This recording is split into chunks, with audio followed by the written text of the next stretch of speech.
Dios, gloria a Dios, gloria a Dios, gloria a Dios para siempre. Amén. Bueno, quería comenzar con esta porción de Hebreos. ¿Sabe quién es el autor? Algunos piensan que es Lucas, que es Pablo, que es Apolos.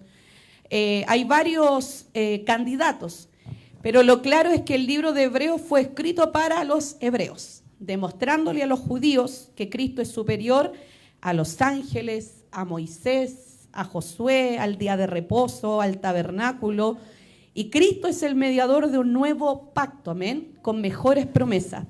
Y este pacto con mejores promesas que era para el pueblo de Israel, a través de Jesucristo nos incluye a nosotros los gentiles, los que no éramos judíos, amén. Entonces yo de eso quiero hablar, de la importancia de estar bajo un pacto. Y es lo que usted y yo quiero que valoremos, amén. Que quizás a veces podemos tener dificultades, problemas, no tenemos riqueza, pero estamos bajo un pacto protegidos, y que eso es lo de máximo valor, amén. Y para hablar de esto yo decía, Señor, ¿cómo explicarlo? Porque estaba el personaje, pero le decía en mi mente al Señor cómo poder explicárselo a mis hermanas, y el Señor fue hablando, amén. Y como es Dorca, yo decía, ¿qué mujer? Y me acordé de Rispa. Y vamos a abrir la Biblia en el Antiguo Testamento. Vamos a ir, yo voy a leer solo algunos versículos, en segunda de Samuel, capítulo 21. Y el título de este mensaje se llama Rispa y la paga del pecado. Amén. Esta mujer, yo no sé si usted alguna vez la ha leído, ha escuchado de ella. Yo algunas veces, amén, y bueno, Dios la ponía en mi corazón. Poder hablar de esta mujer y que usted se pueda identificar con ella. Mire algunas cosas de Rispa. Por ejemplo, el significado del nombre. Rispa, con Z, Rispa. Segunda de Samuel, capítulo 21. Completo, pero no lo vamos a leer. Yo voy a ir explicando cosas, vamos a ir deteniéndonos. Los que toman apunte, amén. El nombre Rispa significa piedra brillante. Puede significar también piedra caliente o carbón encendido. ¿Ya? Piedra brillante, piedra caliente, carbón encendido. Se está refiriendo entonces el nombre a un material sólido que pasado por el fuego resiste y muestra lo mejor que tiene. Es un nombre muy lindo. Amén. Y esto yo lo aplicaba, y lo que yo quiero que usted entienda y aprenda y rescate de Rispa es que tenemos que ser fuertes en los momentos duros. Amén. Y me acordaba de un pasaje bíblico. Si usted quiere lo anota, yo lo voy a leer, no lo abra.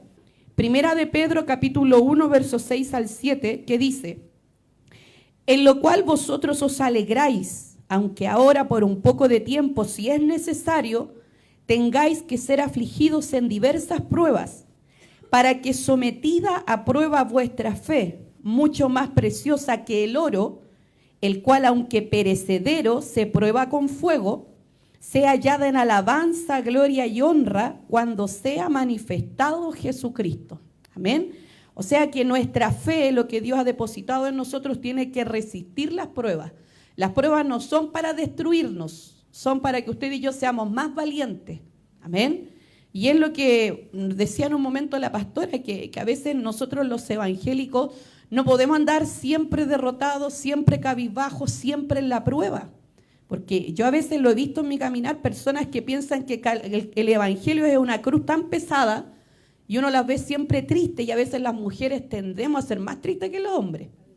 Pero después uno ve que esa mujer se descarría y ya ahora anda muerta de la risa, ¿cierto? Ahora se pinta, ahora sonríe, ahora tira la talla y es feliz en el mundo, y en Cristo siempre fue amargura y tristeza y derrota. Yo no estoy de acuerdo con ese evangelio, amén.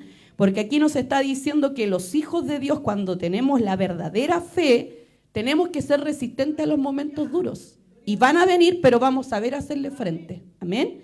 Entonces el nombre Rispa tiene mucha relación con el carácter de los creyentes. Incluso Hechos también dice que es necesario que nuestra fe sea puesta a prueba. Es necesario que a través de muchas pruebas y tribulaciones entremos en el reino de los cielos. Amén. Pero las pruebas no son para andar siempre derrotados, son para vencerlas, para tener experiencia y testimonio.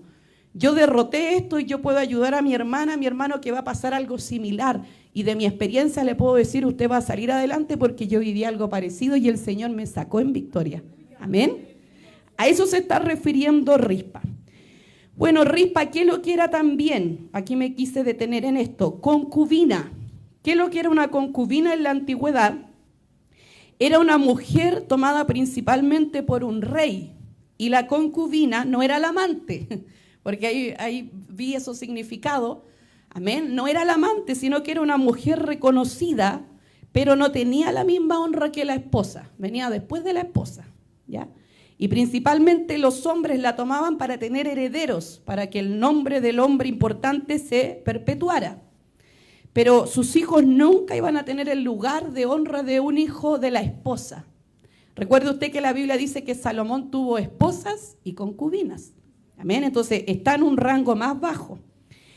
Leía también que lamentablemente las concubinas, habían casos en que era una mujer esclava que se vendía o se daba como premio.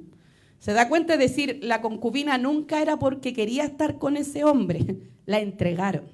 Entonces ya hay un punto menos a la mujer en la actualidad.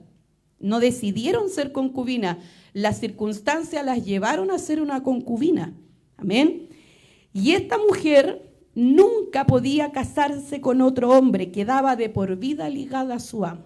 O sea, no era por amor la cosa. Su concubina es como quizás parecido, se dice que el caso de Agar también cabe en esto de un concubinato. Ella fue una esclava egipcia que se la dieron a Agar, que se la dieron a Sara, y Sara en un momento se la pasa a Abraham, pero a ella no le preguntaron nada si estaba de acuerdo, tenía que obedecer las órdenes solamente. Y este es el caso también de Rispa. Amén. Su historia aparece entonces, porque no es tan la protagonista principal, pero en 2 de Samuel capítulo 21. Amén. Y aquí yo voy a tratar de hacer el resumen. ¿Qué es lo que ocurrió en Israel? Dice que de un momento a otro estaba reinando David y dejó de llover. Y pasaron 3 años y no vino la lluvia. Entonces parece un poquito cuando dice que el profeta Elías posteriormente va a cerrar los cielos y no va a llover. Pero ¿por qué esto era importante? Porque esto, que no viniera la lluvia temprana ni tardía, era señal de que el pueblo estaba haciendo algo mal, era un castigo de Dios, y eso estaba en la ley del Señor. Incluso en Crónicas cuando dice, si mi pueblo se humillare, yo abriré los cielos, yo derramaré bendición. En el antiguo pacto, en la ley de Moisés, si se estaba bien con Dios, Dios garantizaba la victoria y la bendición. Si habían cosas malas, venía el castigo de Dios. Entonces, ¿qué es lo que pasó? No llovió un año, no llovió el segundo año y no llovió el tercer año. Y el rey David, que era un hombre espiritual, consulta a los sacerdotes, recuerde que en ese entonces habían profetas de Dios, estaba el Urim y Tumim, que eran estas piedras de sí o no que usaba el rey David, y pregunta a él a los sacerdotes qué es lo que ocurrió, por qué Dios cerró los cielos, por qué no hay bendición. Y dice entonces que se entera de algo David que no sabía y que en ninguna otra parte de la Biblia vemos, sino aquí en 2 de Samuel 21. ¿Y qué es lo que había pasado? Había un reclamo de la tierra de justicia. Cuando sabe que yo leía esta historia me acordaba cuando dice la Biblia que Caín mata a Abel y el Señor le dice, tu hermano, la sangre de Abel clama por justicia desde la tierra. ¿Qué hiciste con tu hermano? ¿Dónde está? Amén. Y esto es algo similar, ocurrió un caso injusto, doloroso, que no se hizo justicia. Y el Señor permite cerrando los cielos. ¿Y quiénes eran los que estaban sufriendo? Eran los gabaonitas. Ay, mi hermana, si puede mostrar esa imagen, la primera que va ahí.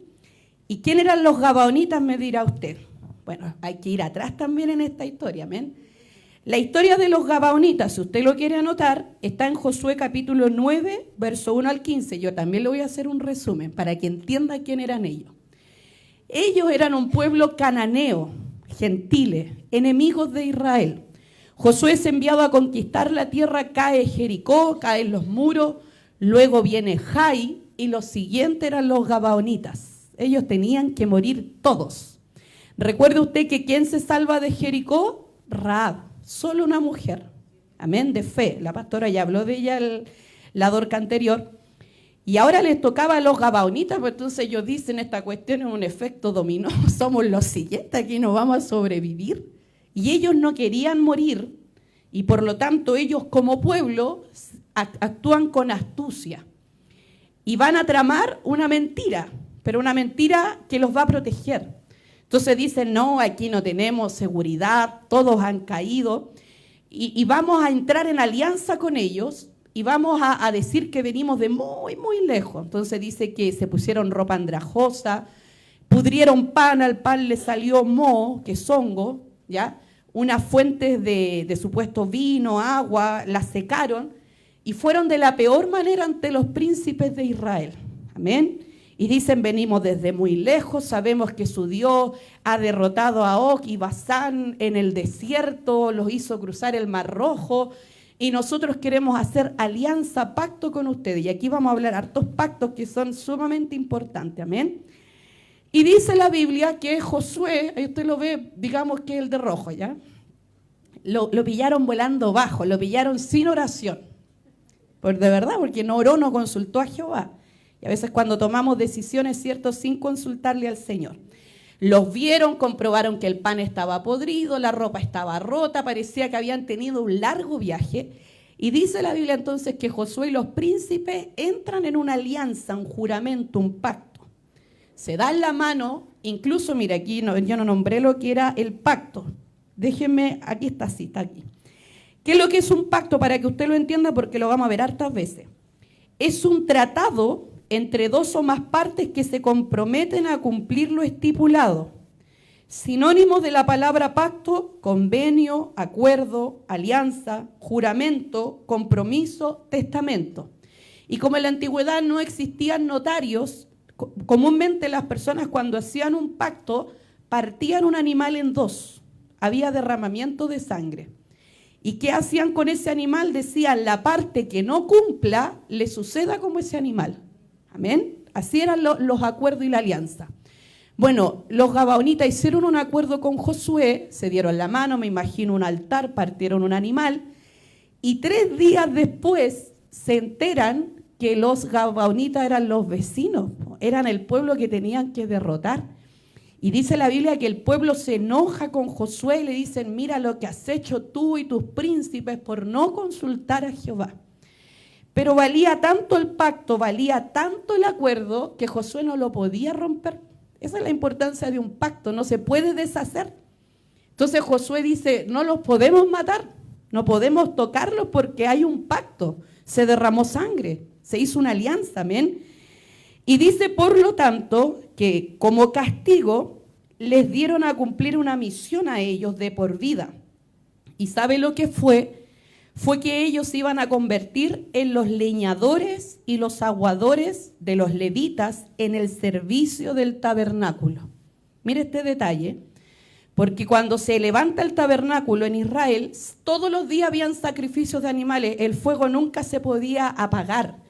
No había cañería y se necesitaba agua potable, entonces los gabaonitas iban a ser los sirvientes de los levitas, y de por vida, por todas las generaciones. Mire, yo una vez aprendí esto y a mí me bendijo mucho de los gabaonitas, porque si lo aplicamos a nosotros, los gabaonitas son un tipo de los creyentes gentiles, de usted y de mí. ¿Por qué? Porque dice que la iglesia que sirve a Cristo, ¿cierto?, nosotros somos salvos no por mérito, sino por gracia. Hoy la iglesia mayoritariamente compuesta de gentiles es la que lleva el evangelio al mundo y comparte la palabra de Dios que fue revelada a varones judíos. La Biblia, la salvación viene de los judíos.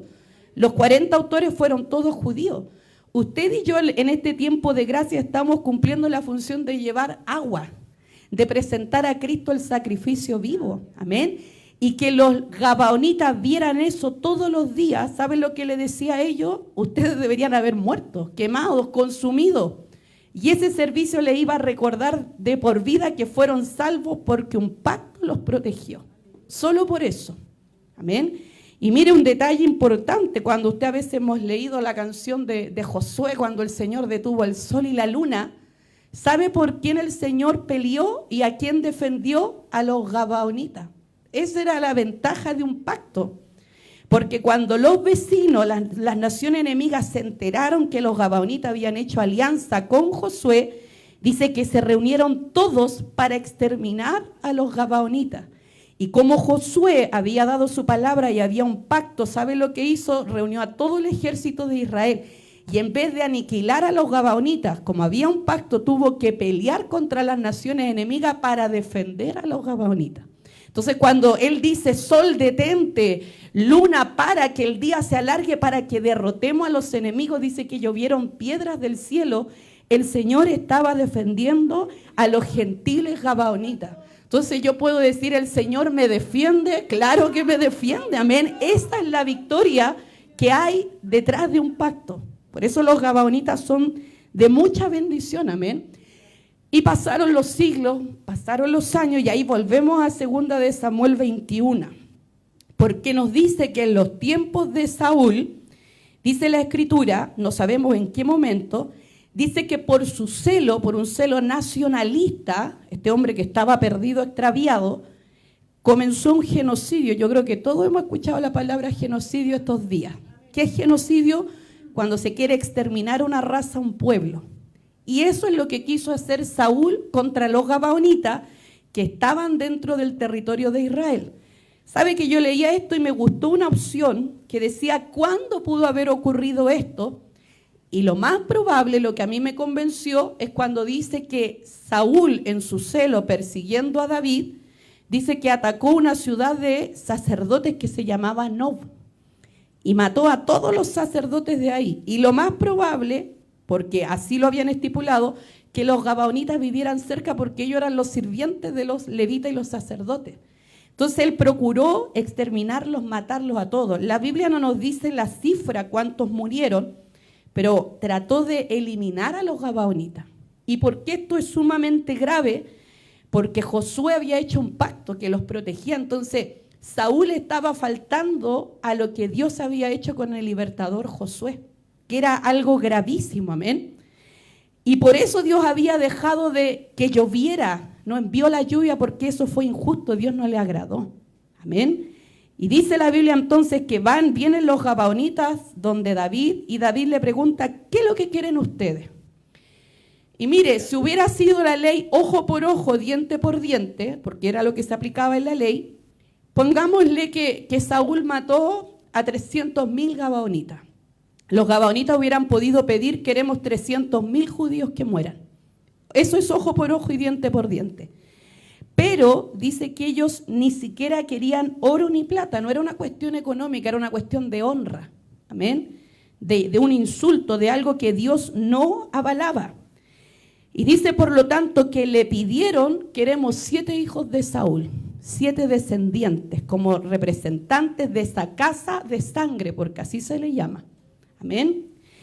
Y aquí dice la Biblia, amén, que van a aparecer mencionados los 2 hijos de Rispa. Vamos a leer 2 de Samuel 21, versos 5 al 8. Amén. Dice así, ellos, los gabaonitas, respondieron al rey David, de aquel hombre que nos destruyó, refiriéndose a Saúl, y que maquinó contra nosotros para exterminarnos sin dejar nada de nosotros en todo el territorio de Israel, dénsenos 7 varones de sus hijos, para que los ahorquemos delante de Jehová en Gabaa de Saúl. Dice, el escogido de Jehová. Y el rey dijo, yo los daré. Amén. Y aquí viene la lista, lo vamos a leer y después analizamos. Dice, y perdonó el rey a Mefiboset, hijo de Jonatán, hijo de Saúl, por el juramento, por el pacto de Jehová que hubo entre ellos, entre David y Jonatán, hijo de Saúl. Pero tomó el rey a 2 hijos de Rispa, hija de Aja, los cuales ella había tenido de Saúl. Y aquí da los nombres, Armoni y Mefiboset. Este es otro Mefiboset. Amén. Y a 5 hijos de Mical, hija de Saúl, los cuales ella había tenido de Adriel, hijo de Barzilai, mejolatita. Y los entregó en mano de los gabaonitas, y ellos los ahorcaron en el monte delante de Jehová. Y así murieron junto a aquellos 7, los cuales fueron muertos en los primeros días de la siega, al comenzar la siega de la cebada. Amén. Entonces están los 2 hijos de Rispa nomás. Armón y Mefiboset, quizás los únicos. Luego nombra a los 5 hijos de Mical. Aquí hay una aclaración para las bíblicas, amén. Porque tenemos una contradicción. Quienes han leído la Biblia sabrán que dice la Biblia que Mical nunca tuvo hijos, que fue estéril. No tan estéril, sino que Dios la castigó por menospreciar al rey David cuando danzó delante de la presencia del Señor. Ella le dijo, te has hecho como los viles, como la gente del pueblo. Primero lo menospreció en el corazón y después abrió la boca. Y de eso también tenemos que aprender, amén. Porque a veces la murmuración parte de aquí, de la mente, lo que no decimos. Pero después la herida es más grave cuando con rabia decimos las cosas.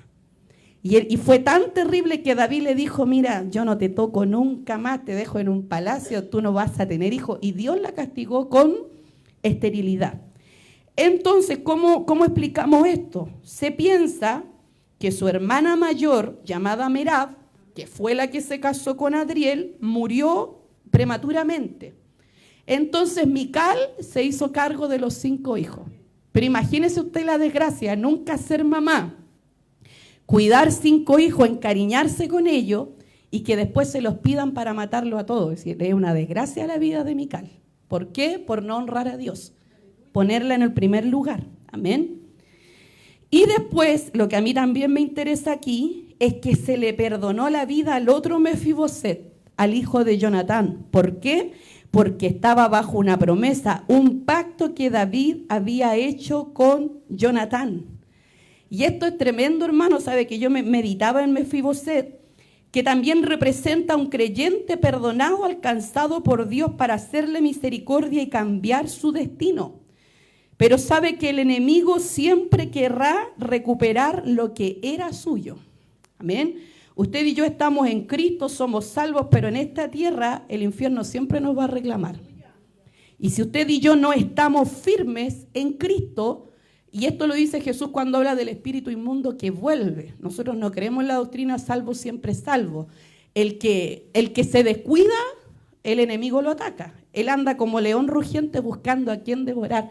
Entonces, imagínense, yo pensaba en esto en Mefiboset. Imagínese usted que Mefiboset es invitado al palacio y en algún momento se le ocurre la loca idea de reclamar el trono. ¿Qué hubiera hecho David? Lo entrega por infiel y termina muerto. Pero debido a la fidelidad de Mefiboset, no tan solamente se sentó a la mesa en el palacio, fue incluido, sino que la bendición y la misericordia del pacto le perdonó la vida en un momento que lo vinieron a reclamar para matarlo. Entonces nosotros los creyentes tenemos que vernos como Mefiboset y andar en la presencia del Señor, porque el enemigo nos va a reclamar, hermano, hermana. Va a venir la carne, va a venir la tentación, y por eso tenemos que estar siempre cubiertos en la sangre de Cristo, siempre en comunión con el Señor, cuidando cómo le estamos sirviendo.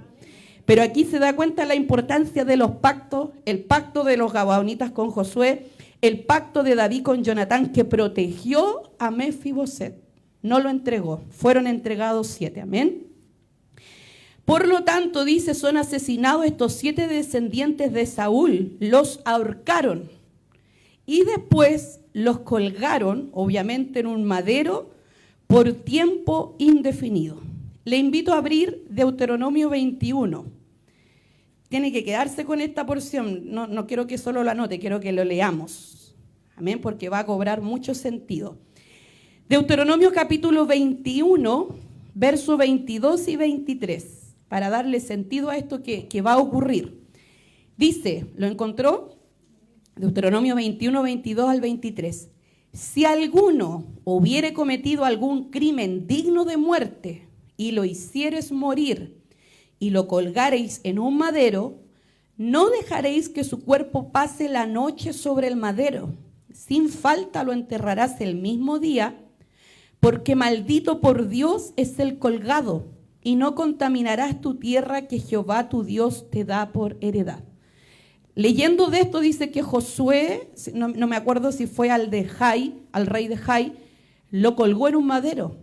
Y cuando llegó la tarde dice que se apresuró en sacarlo, que no, para no quebrantar la ley del Señor. No tenía que ser expuesto tanto tiempo. Sin embargo, volvemos a 2 de Samuel 21, amén. Aquí va a ocurrir algo bien, bien fuerte, bien triste, porque dice la Biblia que ellos no fueron colgados por una noche.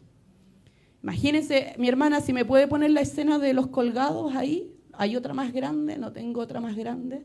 Ya, déjela ahí nomás. Ahorcaron a estos 7 varones y los van a poner entonces ahí colgados en madero. Pasó las 24 horas. Pasó un segundo día, un tercero, un cuarto, un quinto, un sexto. Pasaron las semanas, hermanos, y pasaron los meses y nadie descolgaba los cuerpos. ¿Por qué? Porque todavía no venía la lluvia de Dios. Y la lluvia es la bendición, la lluvia es la aprobación, la lluvia es el perdón, la lluvia es la misericordia. ¿Ya? Y aquí Rispa le va a hacer honor a su nombre. Una piedra caliente, un carbón encendido, una mujer que fue sometida a una prueba que nadie la preparó para esto. ¿Amén? ¿Puede agrandarme la anterior? Ahora que está ahí, que pudo hacerlo mi hermana Alison, Dios la bendiga por su inteligencia. Amén. Para que usted lo pueda ver y lo pueda entender. Amén. Imagínese usted 7 colgados, entre ellos 2 hijos de ella, verlos allí. ¡Qué dolor! Es fuerte, amén. Imagínese usted ver esa escena y que nadie la preparó para esto, pero como le digo aquí, Rispa va a sacar lo mejor de ella. ¿Por qué? Porque dice la Biblia que ella va a cuidar de los cuerpos de sus hijos, y no tan solamente de los 2 de ella, sino de los 7. Y Rispa va a cuidar para que estos animales no fueran comidos por aves de rapiñas ni fieras del campo. Y hay que ser bien valiente porque yo le tengo miedo, pavor a los ratones. Yo veo un ratón, yo corro. Yo digo a mi mamá, por favor, no me ponga a prueba porque yo no soporto un ratón. Si a usted le ladra a un perro, usted se corre, no cruza ese pasaje que sabe que hay un perro que le ladra. Amén. Le tenemos miedo a animales. ¿Se atrevería usted a pasar de frente a un león? No. Pero ¿qué es lo que va a hacer Rispa? Y aquí vemos, ¿cierto?, el amor a los cuerpos, porque ya están muertos, hermano, no iban a resucitar. Sin embargo, ella se va a enfrentar a fieras que pueden ser perros, carnívoros, pueden ser zorros, lobos, amén. Aves de rapiña, ¿usted le ha visto las garras a las aves de rapiña? Que son horribles, amén. Las garras de aves de rapiña están para despedazar cuerpos. Y ella enfrentarse sola, no dice que hubo un hombre, una mujer sola. Y ella lo que quería, hermano, era que los cuerpos de esos seres queridos no terminaran comidos por animales y borrada su memoria. Eso era lo que ella estaba luchando. Y dice incluso la Biblia que se va a cubrir, y aquí yo leía comentarios porque dice que ella, no sé si ahí me lo muestra el dibujo, va a dormir a la intemperie, ya entre peñascos. Y ella dormía y se ponía algo de silicio. En otras ocasiones también da a entender que ella con ese trapo de silicio cubría los cuerpos de los muertos. Pero no permitió y luchó para que no lo despedazaran. Mire, y ella como mujer, ahí está peleando, ¿cierto?, con un ave de rapiña. Y justo yo el lunes estaba escuchando una prédica que me bendijo enormemente porque mencionaba cuando Abraham está haciendo un pacto con Dios. Eso está en Génesis 15. Y dice que el Señor partió los animales y a Abraham lo invadió un sueño, se durmió. Pero también dice que él en la visión echaba las aves de rapiña para que no se comieran el sacrificio. Y Dios decía la prédica que ese día era tan importante porque el Señor le iba a confirmar todas las promesas que él había hecho. Era tan decisivo porque en ese pacto Dios le iba a confirmar su descendencia. Y en ese pacto estaba Cristo, la simiente de Abraham, y estaba la esperanza para usted y para mí. Y Abraham decía, no, fuera las aves de rapiña, no se van a comer esta bendición, este pacto que Dios me ha dado.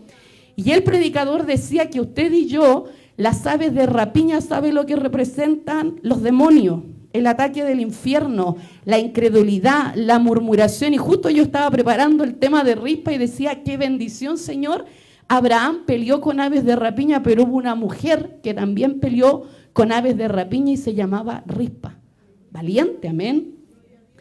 En sentido espiritual, hermano, podemos admirar y aprender de la determinación de Rispa, que representa esa fe, esa paciencia y ese pedido de misericordia sin abrir la boca, sin reclamar en medio de un juicio. A ella nadie le iba a escuchar, no le dijeron, ¿tú quieres que tu hijo muera? Nadie le preguntó, hermano, se determinó.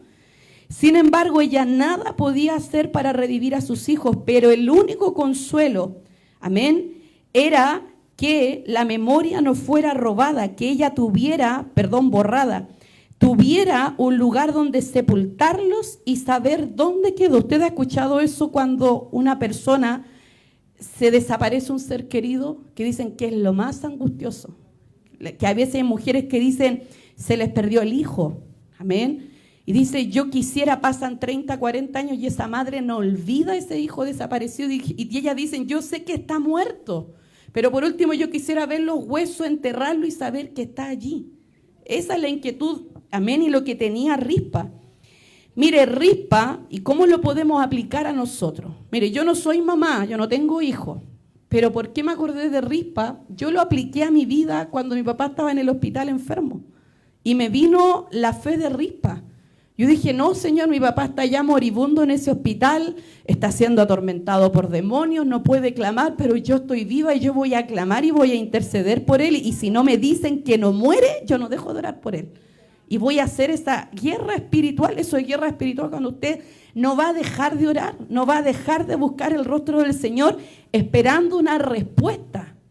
Porque había gente que decía, no, pero ¿por qué ora por él? Déjelo dormir. Y gracias a Dios yo tuve hermanas de fe, amén, que me inculcaban lo mismo. No podemos echarlo al olvido si no está muerto. Mientras hay vida, hay esperanza. ¿Y qué es lo que había que hacer? Orar. Y para mí Rispa me inspiró esa fe y esa determinación. Y yo sé que la mayoría de aquí son madres, amén. Rispa representa nuestra determinación y fe ante una dificultad, un problema que requerirá oración intensa. Amén. Por la vida espiritual, esos hijos pueden ser hijos inconversos, seres queridos que están muertos espiritualmente y requieren ser cubiertos con oración intercesora. Y la oración intercesora, yo anoche hice un programa respecto a la oración, me bendijo a mí, no lo había repasado hace tiempo. Y la oración intercesora es eso, cuando yo me pongo en el dolor del otro. Porque como nos decía la pastora, a veces también lloramos solo por nosotros. Yo no tengo, que yo soy fea, que soy pobre, que soy miserable, y yo. Y pensamos que orar es reclamar nuestras debilidades. Pero a veces Dios nos va a llevar a orar por otros. Y eso es lo que le tenemos que pedir al Señor, no siempre yo. Dios mío, ponme a un hermano, al pastor, una situación, y llorar con la misma intensidad y amor como si se tratara de un problema mío, personal. Y esa es la determinación que tuvo Rispa. ¿Sabe cuánto tiempo estuvo Rispa así, en esta condición? 5 a 6 meses se cree, que estuvo viviendo como una loca, que no se fue, yo creo que ni se bañaba, no vivió una vida normal. Y mire la bendición de Dios, porque Dios es el que mira arriba, amén. Y dice que después que llegó la siega, llegó el tiempo de lluvia, llovió. Y eso era señal que Dios dice, ya, se aplacó la ira. Hay misericordia, amén. Y aquí hay algo bonito porque el Señor no olvida. Y dice la Biblia que la actitud de Rispa causó tanta compasión que le fue dado aviso a David. La gente lo vio y la gente le decía, rey, ¿sabes que Rispa, todos estos 5 meses que los cuerpos estuvieron allí colgados, nunca se fue a la casa? Estuvo ahí vigilando que no se comieran los huesos, los restos, aves, peleó contra animales fieros. Mira lo que hizo esta mujer. Y David fue movido a misericordia. David en este sentido representa a Jesucristo, el hijo de David, la raíz de David, el Señor de David, el descendiente de David. Amén. Él en su humanidad, cuando se entera de todo lo que hizo Rispa, dice ya, hizo una locura David. Va a conseguir el cuerpo de Saúl y Jonatán, que habían sido muertos y de quienes se habían burlado los filisteos. Amén. Estaban en una ciudad y dice que los pide los restos, baja los cuerpos que estaban colgados y dice que los va a enterrar en la tribu de Benjamín, en la ciudad de donde era Saúl. Y van a juntar todos los restos y los ponen allí. Y dice la Biblia que esto al Señor le agradó. Y el Señor bendijo a Israel y la tierra descansó. Amén. Entonces, ¿qué aprendemos con esto? Cuando usted y yo oramos con intensidad por alguien, cuando yo digo, no, Dios mío, esto no se va a quedar así, créame que el cielo lo sabe. El Dios de David la escucha cuando usted llora, cuando usted ora de corazón, cuando usted es fiel, cuando usted es valiente, cuando usted pelea contra potestad en la oración, cuando está intercediendo. Y es lo que yo le puedo preguntar a usted, el Señor conoce nuestra voz. ¿Vamos recurrentemente al trono o nos quejamos? Porque no es lo mismo orar que quejarse. No es lo mismo orar que murmurar. A veces pensamos que vamos a conmover a Dios porque andamos tristes, porque andamos cabizbaja, porque a veces llegamos con una cara a la iglesia y a veces los hermanos lo van a notar. Hermana, ¿qué le pasa que la veo tan demacrada? No, es que... Y lloramos y contamos los problemas. Y no hay un altar aquí, no hay un Dios que la escuche. O sea, como que nos gusta a las mujeres mayoritariamente inspirar compasión, lástima. Pero, ¿y si mi lágrima la llevo a Dios que tiene poder, que puede cambiar las circunstancias? Y eso es el valor que tiene Rispa, porque ella no fue a tirarle piedras a David, no fue a reclamar, maldito, miserable, no hizo protesta. Ella lo único que pedía, no quiero que esos cuerpos queden allí. Y Dios le concedió esa misericordia. Amén. Ahora usted me dirá, ¿y qué más podemos sacar de todo esto? Amén. Déjeme aquí ordenar estas hojas que no tengo espacio. Aquí el pastor puso una cosa que no me sirve a mí. Aleluya, amén, Dios les bendiga. Dice, aquí lo tengo. David no pudo proteger a los descendientes de Saúl, solo a Mefiboset, que estaba bajo un juramento. Ese es el antiguo pacto. Ahora, en el futuro, el hijo de David, el descendiente de David, el Señor de David, la raíz de David, mostraría misericordia no solo a un Mefiboset, sino a millones de seres humanos muertos espiritualmente que necesitaran una oportunidad y esperanza de vida. Amén. Jesús fue llamado hijo de David en su ministerio cuando hacía milagros. Cristo, el Mesías, fue el cumplimiento de la profecía dada a la descendencia de David. Amén, que de los lomos de David vendría un rey, tenía que ser de su linaje. Y eso lo demuestra Mateo en la genealogía de Jesús, Lucas en la genealogía de Jesús. Amén. Jesús, como lo leímos, porque todo ahora toma sentido, Deuteronomio 21. Mire, Jesús tendría que morir en una vergonzosa cruz para el perdón de los pecados. Mire lo que iba a hacer Cristo. El que moría colgado en una cruz era un maldito por Dios. No tenía el favor de Dios. Era la peor tipo de muerte. Amén. Y esto también estaba profetizado. El Salmo 22 dice el Señor, horadaron, traspasaron mis manos y mis pies. Zacarías 12 dice, mirarán a aquel que traspasaron. Amén. Como el Cordero de Dios moriría y tenía que morir, en la fiesta de Pascua, no cualquier día.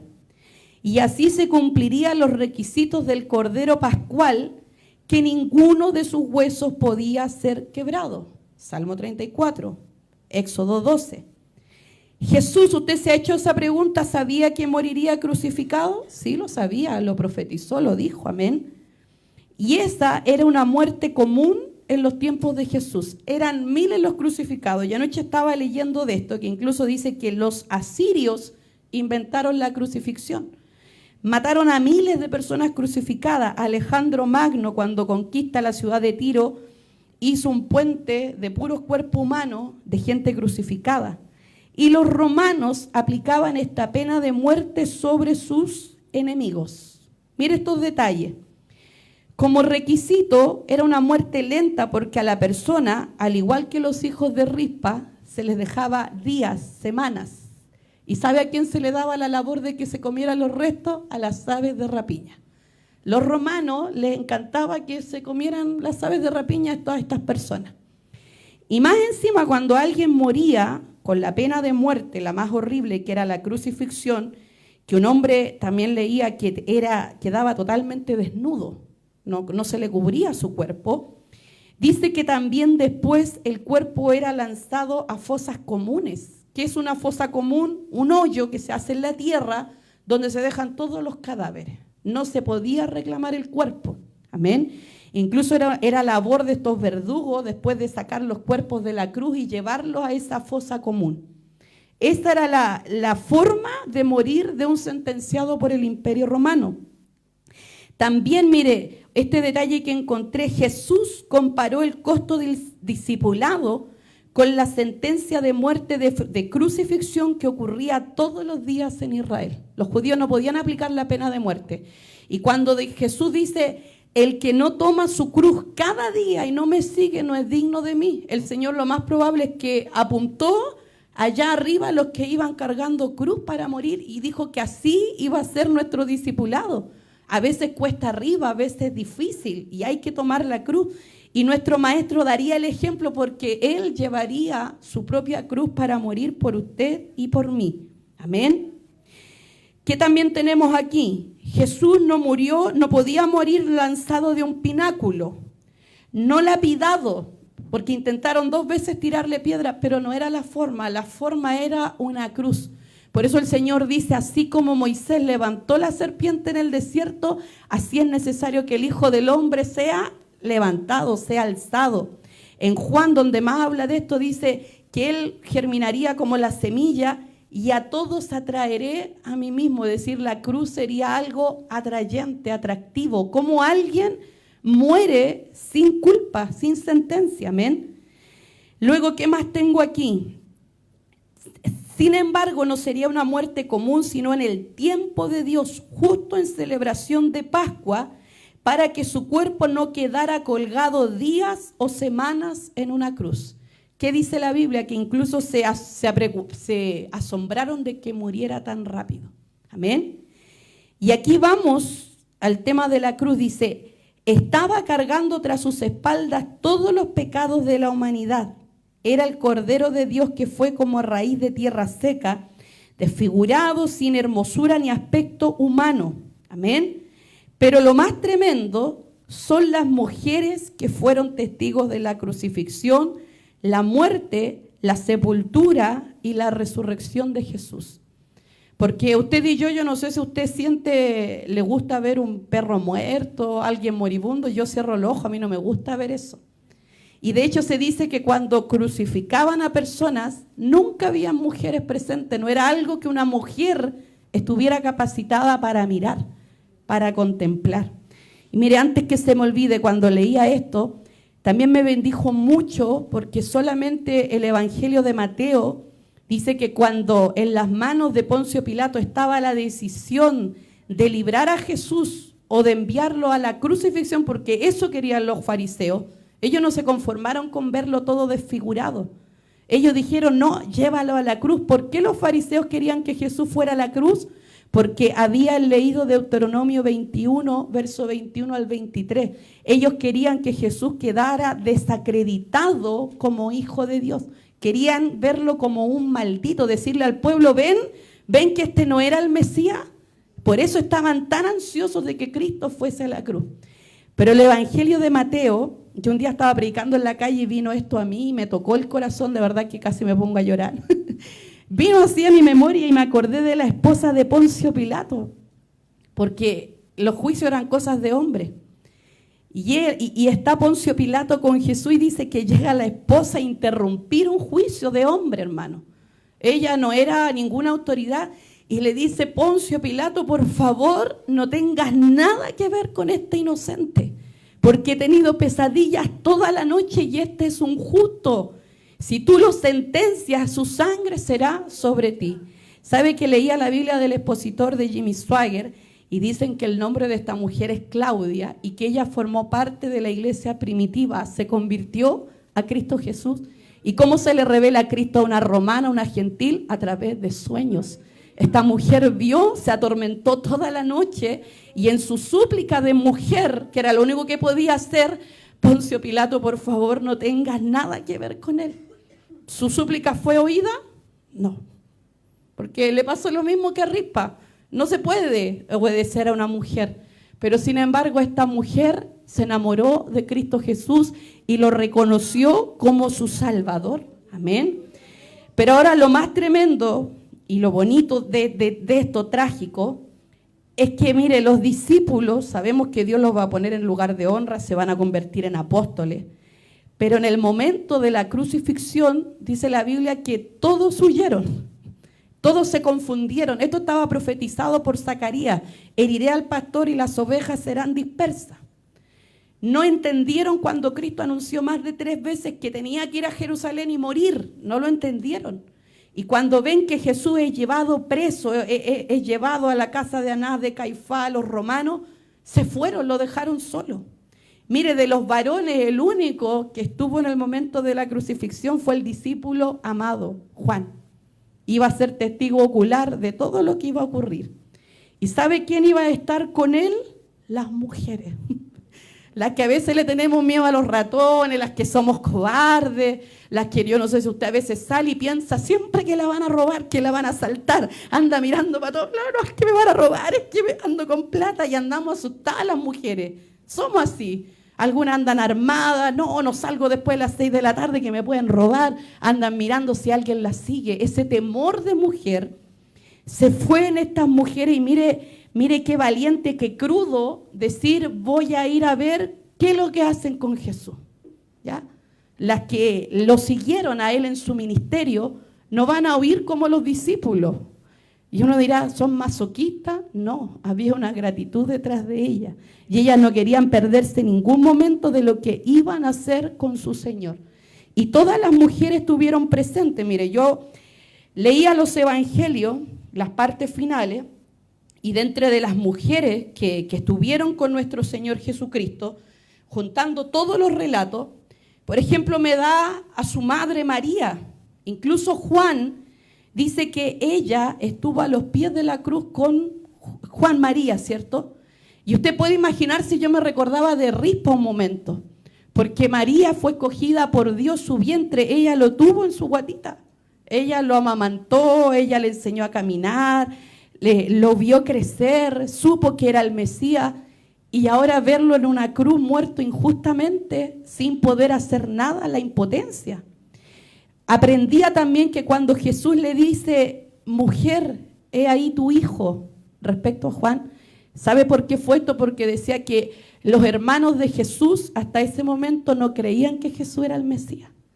Entonces le dice: cuídala tú, porque ustedes son espirituales, son hijos de Dios, son familia en Cristo Jesús, hazte cargo de ella.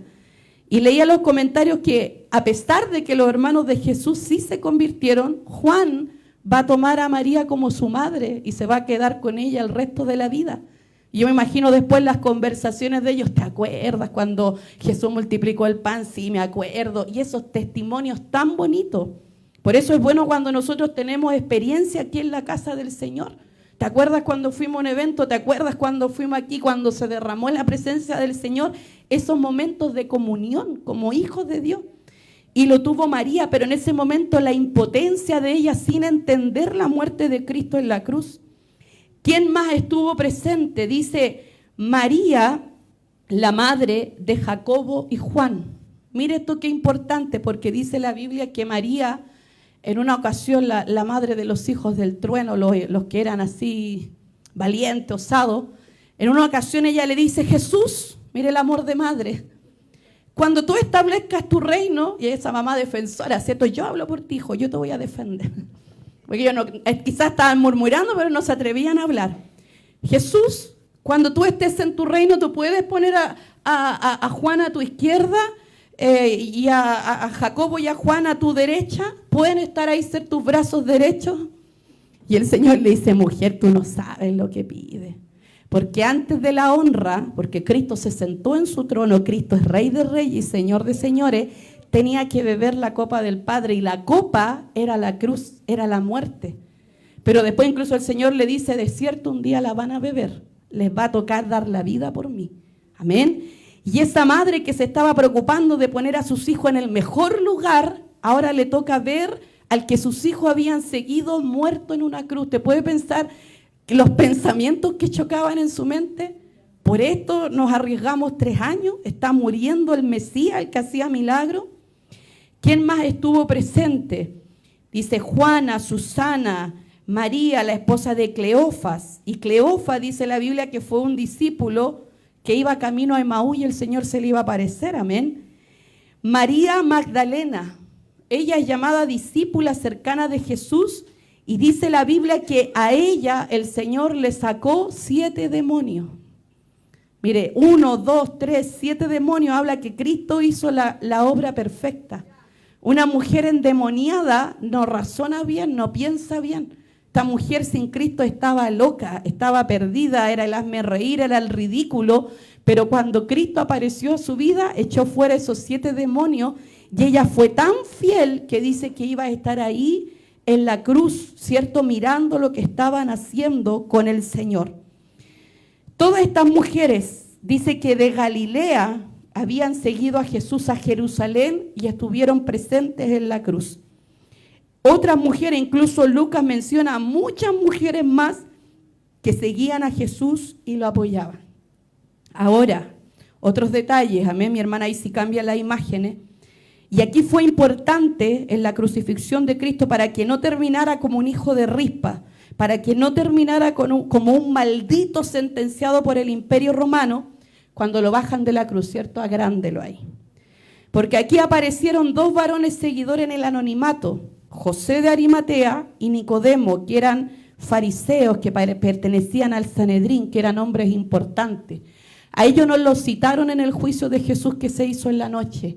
Y al otro día estos seguidores que amaban más la gloria de los hombres, que no querían perder reputación, cuando se enteran que matan a Jesús, públicamente reconocen que le amaban. Y aquí es tan importante, hermano José de Arimatea, porque él va a honrar la muerte de Jesús. Y con su autoridad va a ir donde Poncio Pilato y le dice, dame el cuerpo. ¿Por qué le pide el cuerpo? Porque si José de Arimatea no pide el cuerpo de Jesús, el cuerpo de Jesús queda colgado semanas allí en la cruz.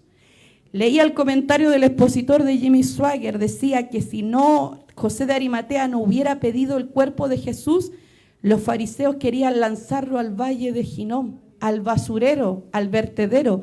Eso querían hacer con el cuerpo de Cristo para desacreditarlo y decir que no era el Cristo. ¿Sabe lo que era el valle de Ginón? Era un lugar que se había convertido en un vertedero por medio del rey Josías cuando Israel practicaba el infanticidio. Y así querían que terminara Jesús. Pero el Señor usó a su instrumento, usó a este hombre de influencia, de poder, con una autoridad, pide el cuerpo de Jesús, se lo dan, y dice que él compra un lino de valor, de costo, amén. Y con ese lino dice que sacan a Jesús, un cuerpo inerte, un cadáver, y dice que él lo va a poner en su tumba. Yo la doy. La tumba no era bajo tierra, se labraba en una piedra. Juan dice que el jardín estaba cerca del Gólgota. Y dice que lo van a llevar y Nicodemo, ¿qué es lo que va a hacer?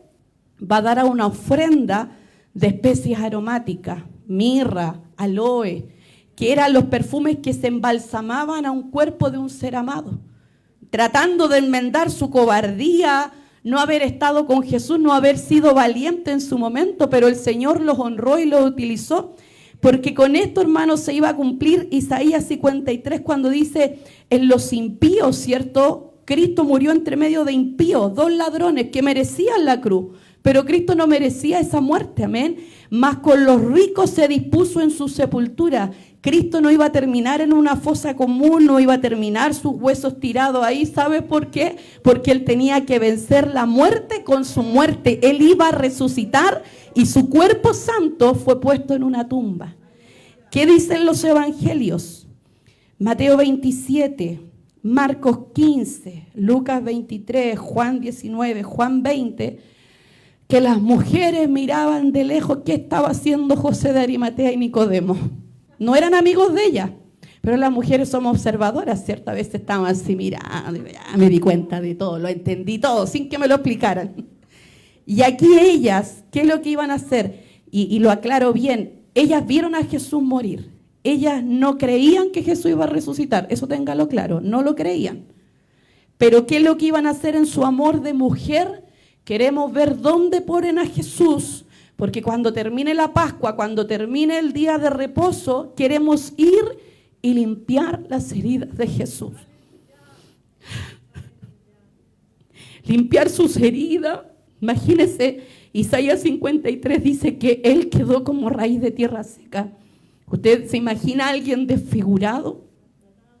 Con la espalda, las heridas abiertas. Y no tenían la seguridad que él iba a resucitar, pero ellas decían, Señor, vamos a guardar la Pascua, vamos a comer el cordero, vamos a reposar. Mire, incluso dicen los evangelios, estos detalles hermosos, que ese día viernes, antes que empezara la Pascua, porque empezaba en la tarde, llegaron rápido a sus casas y la especie aromática se preparaba, era una mezcla, había que trabajar. Y ellas decían quizás rápido, antes que sean las 6 de la tarde, porque en Shabbat no se podía hacer nada.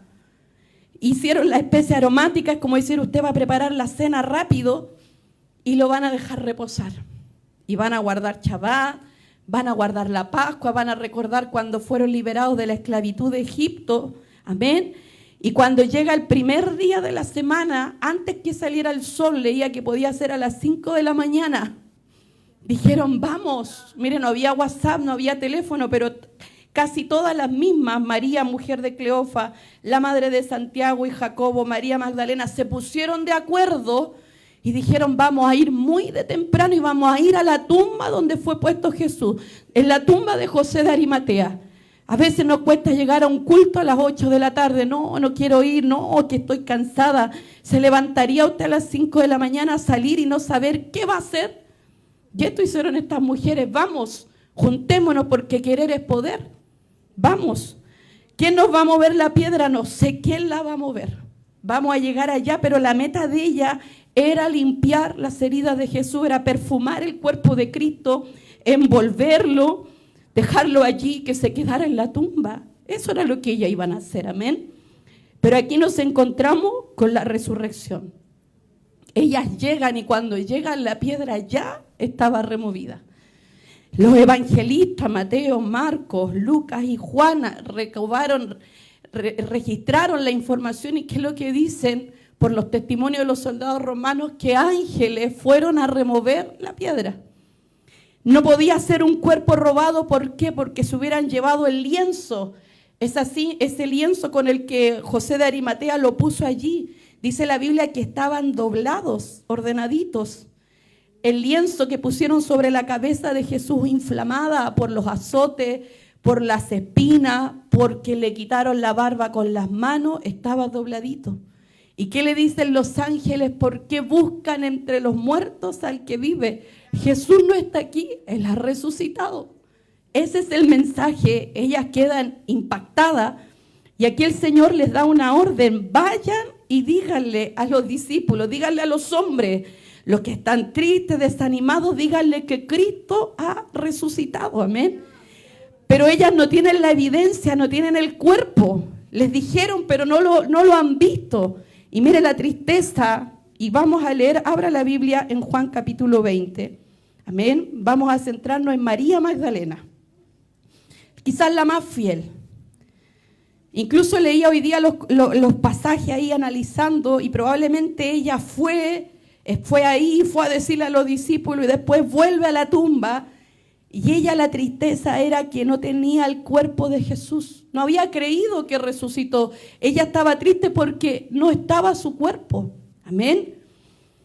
Dice la Biblia entonces que ella le dice a los discípulos, mire, incluso déjeme detener aquí, Lucas 24 dice que Cleofas, la esposa de Cleofas que había visto a Cristo crucificado, no se queda en Jerusalén, va camino a Emaús, y dice la Biblia, se les aparece un caminante y le empiezan a contar todo lo que había ocurrido con Jesús. ¿Cómo no vas a saber que murió, los milagros que hizo? Y mire lo que le dicen a Jesús, que no lo identificaron. Y las mujeres andan diciendo que Jesús resucitó y nosotros no hemos visto su cuerpo. Y él le dice, pero ¿cómo tan tardos para entender, tan duros de corazón? Y le comienza por la Escritura a demostrar que Jesús había resucitado. Amén. Luego dice la Biblia que María Magdalena da aviso a Pedro, da aviso a Juan. Van corriendo a la tumba. Juan va corriendo, llega, mira hacia afuera así con miedo. ve los lienzos y dice la Biblia que Juan en su corazón creyó que Jesús había resucitado. Y Pedro, que era más intrépido, entró adentro, tocó los lienzos, pero no creyó, po. No está el cuerpo, no hay evidencia. Y después de esa escena, dice entonces que María queda ahí llorando, amén. Juan 20:11 dice, pero María estaba afuera llorando junto al sepulcro y mientras lloraba, se inclinó para mirar dentro del sepulcro y vio a 2 ángeles con vestiduras blancas que estaban sentados el uno a la cabecera y el otro a los pies, donde el cuerpo de Jesús había sido puesto. Le dijeron, mujer, ¿por qué lloras? Les dijo, porque se han llevado a mi Señor y no sé dónde le han puesto. Mire, los ángeles, ella no los mira a la cara y aquí, de manera extraordinaria, hay 2, pero sin que ella se dé cuenta, quizás detrás de ella aparece Jesús. Y dice, cuando había dicho esto, se volvió y vio a Jesús que estaba allí, mas no sabía que era Jesús. Jesús le dijo, mujer, ¿por qué lloras? ¿A quién buscas? Ella, pensando que era el hortelano, el jardinero, le dijo, Señor, si tú lo has llevado, dime dónde lo has puesto y yo lo llevaré. No lo reconocía.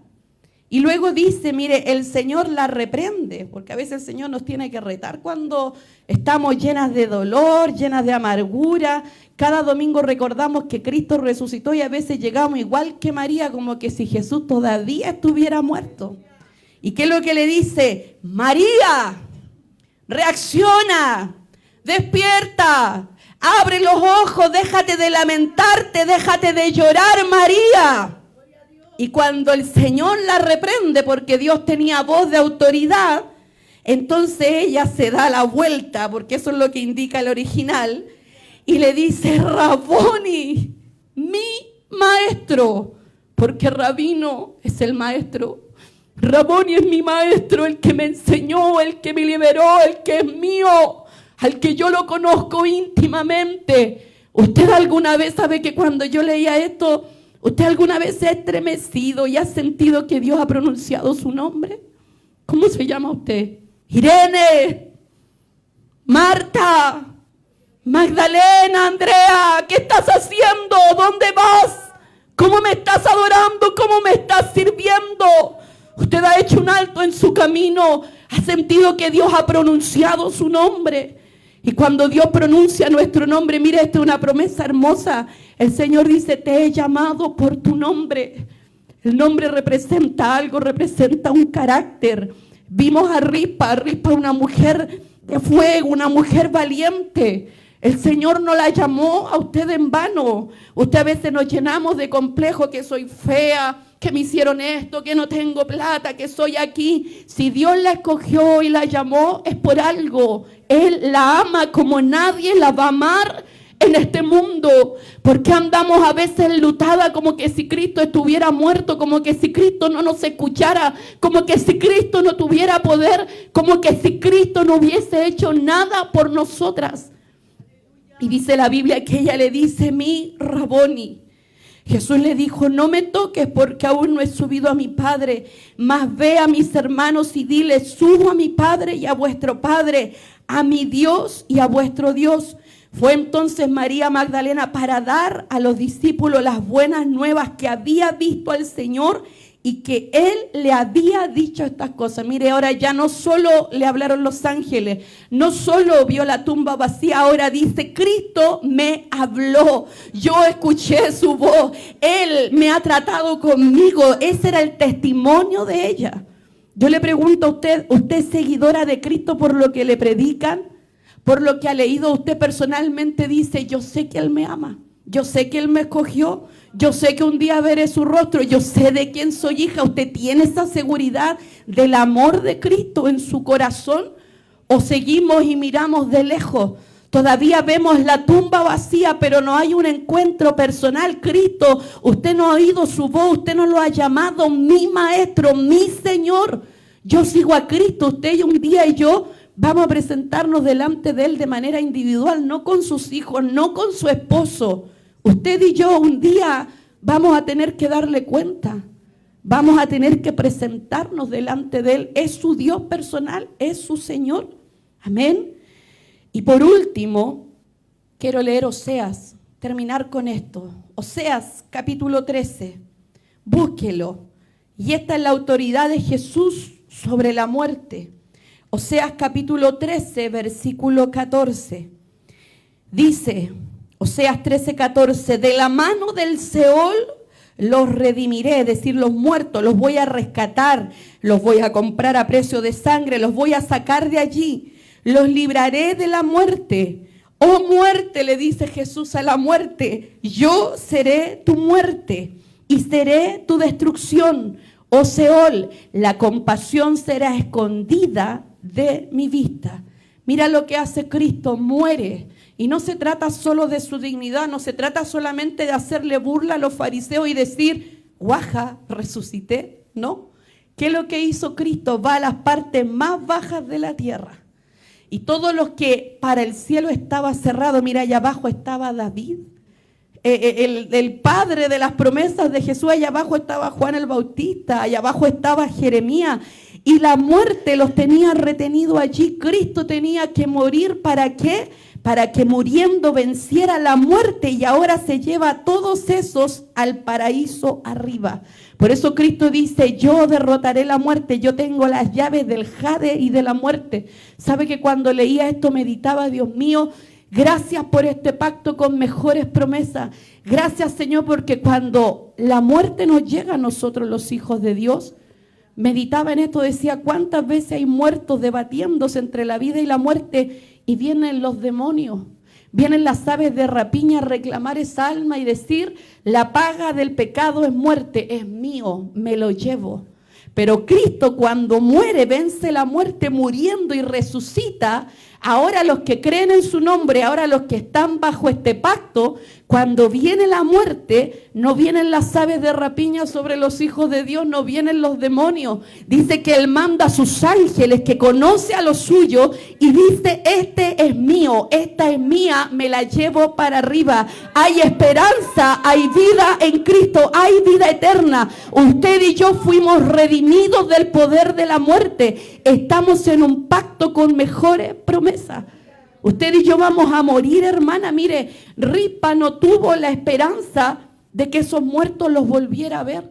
Pero en Cristo Jesús, en quienes hay mejores promesas y esperanza, los creyentes sabemos que morimos y el alma no se va a dormir. El alma no se va al infierno, el alma se va al cielo donde está Cristo, el que venció la muerte, el que muriendo dice que nos dio mejores promesas, y la promesa del creyente es que un día estaremos allá arriba con nuestros seres queridos, con los que amaron y tuvieron su vida por nada con tal de creer en Cristo Jesús.